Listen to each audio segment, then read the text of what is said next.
Hi, Liberty's Teeth here, and welcome back to the Tin Hat Ranch channel. In the first installment of Surviving Nuclear series, we showed you what to do in the first minutes after a nuclear explosion. It is imperative that you watch the first video. In the part 2, I'm going to show you how to make the decisions necessary to survive the initial aftermath of a nuclear weapon. Before I begin, I want to address some of the comments I received in the forums on this subject. The most common reaction to the thought of a nuclear war is, "I'd rather die," or "I'd probably be killed by the blast." Well, unless you live within 5 miles of the city center, a target, or you have a bowl of instant lead poisoning, you'll probably survive the initial blast. Now, how long you live without attempting to survive may be longer than you wish and under agony. Google Lewis Slotin. In short, Lewis Slotin was involved in a criticality accident in the early days of atomic experimentation and received a lethal dose of radiation standing next to a plutonium core that went critical. He lived for 9 days.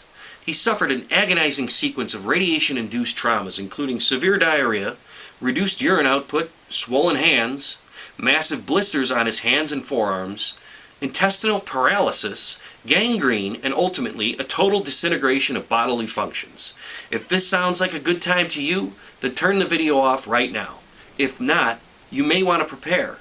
So here we go. So, good news. If you survive the initial blast, you have yourself some time. You have successfully dealt with 2 of the 3 dangers of a nuclear weapon. If you watch the first video, you know a few things that very few know at this point. You know the distance from the bomb, the yield of the bomb, and the wind direction. If you remember in the first video, with this information, you can make a reasonable assumption as to the origin of the bomb and the odds that another attack is likely. At this point, if your house wasn't caught on fire or damaged or leveled by the blast, for right now, you are safe from radiation. You are going to have to make a few assessments to determine your next steps. I'm going to now ask you to do a few things.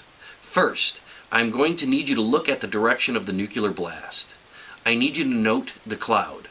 By doing so, you can also make a reasonable assumption as to whether the bomb was an airburst or surface burst. More on this later, but an airburst is going to have far less fallout than a surface burst. Look at the cloud. It should look something like a mushroom. If the cloud or head is lighter than the stem, or the stem is broken or even non-existent, it was probably an airburst. If the head of the cloud is very dark and the stem is thick, it was probably a surface burst. This may affect later decisions. You now know the distance to the blast, the approximate yield, the wind direction, and whether it was a cloud or surface burst. As a side note, if the bomb was an airburst, you might rule a terrorist attack out. While not impossible for them to put a bomb on a plane, it is somewhat unlikely, but that is my opinion. When you look at the cloud, take a peek at your windsock and see if it's still around. Take a look at it and note the wind direction, and if you can, also estimate its speed. The next thing you should be concerned with is water. Everyone should store enough water for an emergency at their home. If you haven't done so, right now is the time to get some. Grab as many sealable containers as you can quickly find and fill them. You may only have a short time before pressure in a municipal water supply drops or your well tank loses pressure. Ultimately, you're shooting for half a gallon per person of water for 10 days, or 5 gallons of water per person. Don't be picky at this point. Fill buckets if you have to and cover them with saran wrap. If you remember the rule of 3s from the Preparing for Survival series, you will know that you cannot make it 3 days without water. We are trying to head that off right away. If you have water stored, omit this step. The water that is in your pipes at the moment is perfectly safe to drink. After the water, turn off your furnace or air conditioning. You will soon not want these systems to be drawing air in from the outside, as they will spread fallout. Power may be restored at some point, especially in a small event. If it is, you do not want this to happen, whether you are at home or not. Close and lock all of your windows. The last thing I'm going to ask you to do is see if your car starts. While you are at it, I need you to also try and note what your neighbors are doing. Look up and down your block. Are they all jumping in their cars and acting like maniacs, or is no one to be found? This information will be helpful in the decisions you are about to make. If you can divide these tasks up between people, awesome. The quicker you can get these things done, the more time you have. And as you will learn later in the video, time is critical when surviving radiation. I would shoot for getting these tasks done as quickly as possible. Your next task is to estimate when the fallout is going to arrive. There is no one-size-fits-all explanation. You know approximately how big the yield was. You know the wind direction and estimated speed. You know whether or not it was a ground or an air burst. Simple math would tell you that if you are 30 miles from ground zero and the wind is blowing in your direction at 10 miles an hour, you would have 3 hours before fallout would arrive. But it isn't quite that simple. Here's where it gets hinky. The cloud from the bomb was probably expanding much faster than the wind speed, so the distance from you to the fallout is drastically cut the bigger the bomb. This chart shows how big the stabilized cloud can get depending on the yield. For instance, a 20 kiloton weapons mushroom cloud would only be a few miles wide at best, but a 25 megaton bomb's cloud radius would be almost 50 miles wide. In this case, the 20 kiloton bomb, you will still have close to 3 hours at 30 miles. With the 25 megaton bomb, your time is cut down to less than 30 minutes. You now have the complete picture you need in order to make your first crucial decision. Should I stay or should I go? Your ultimate decision should be based on where you will receive the least amount of radiation. While you may receive the smallest dose hundreds of miles from ground zero, what are your chances of making it there? If it is an air burst, there is almost no fallout. The radioactive materials are carried up into the atmosphere where they are scattered far and wide and may be aloft for days, weeks, or months. In a surface burst, however, the fireball vaporizes parts of the earth and it is sucked up into the cloud. These bits of earth and debris are made radioactive through neutron activation. These particles are much larger and fall out of the cloud and scatter downwind.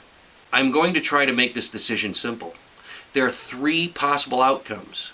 The first is you leave and you outrun the fallout. The second is you leave and get caught in the open, which is the worst possible situation. The third is you stay put and minimize your exposure to radiation. Let's look at the first scenario, leaving. If you're pretty certain this is a single event, if the bomb was relatively small and you are somewhat far away, if you live outside a metropolitan area or near the edge, and you feel that you can get underway and out of town before the fallout arrives, if your car started, if you feel that you can outrun the fallout, if you have somewhere to go, then go. If you feel you can travel in the opposite direction of the bomb faster than the wind is blowing, leave. Keep in mind that you will need to have the ability to travel 100 miles or more for a small bomb and maybe more than 300 for a large bomb. If you are certain of the direction of the fallout and it's not headed towards you, travel opposite to the bomb. If you are certain the fallout is headed towards you, then travel in a direction 90 degrees to that of the wind. If the wind is blowing towards you from the north, head east or west. Grab your bug-out bag and your water and beat feet. I would take the opposite of the easiest route out of town. If you have an interstate nearby in the direction that you are headed, avoid it. That is where everyone else will be. Take open county roads or state highways. In fact, do what I've done. Plan a route out of town and a number of directions beforehand. Go for a nice Sunday drive and test it out. Notice things that might delay you. Beating the fallout completely will give you your best chance at survival. If you are further inside of a metropolitan area, and chances are that you will get stuck out in the open in traffic. If you do not have the ability to travel the aforementioned distances, if there are multiple bombs exploding, if a really large bomb went off, if you have to travel 10 or more miles through a dense metropolitan area, or your gas tank is empty, or your car won't start, stay. If you are scared and feel out of control, stay. The last place you want to get stuck is out in the open with little or no protection from fallout. If you stay, there are still ways to minimize the radiation you will receive. In the next video in the series, Surviving Nuclear, I'm going to teach you how to deal with fallout. I'm going to show you how to improvise with things you probably have in your house. Stay tuned. At the end of the series, I've decided I'm going to make all of these maps and tables and checklists available for download. I will give you an easy step-by-step checklist on how to calculate the yield, the distance to the blast, the arrival of the fallout, and estimating your radiation exposure, plus the minimal things you need to get right now to survive.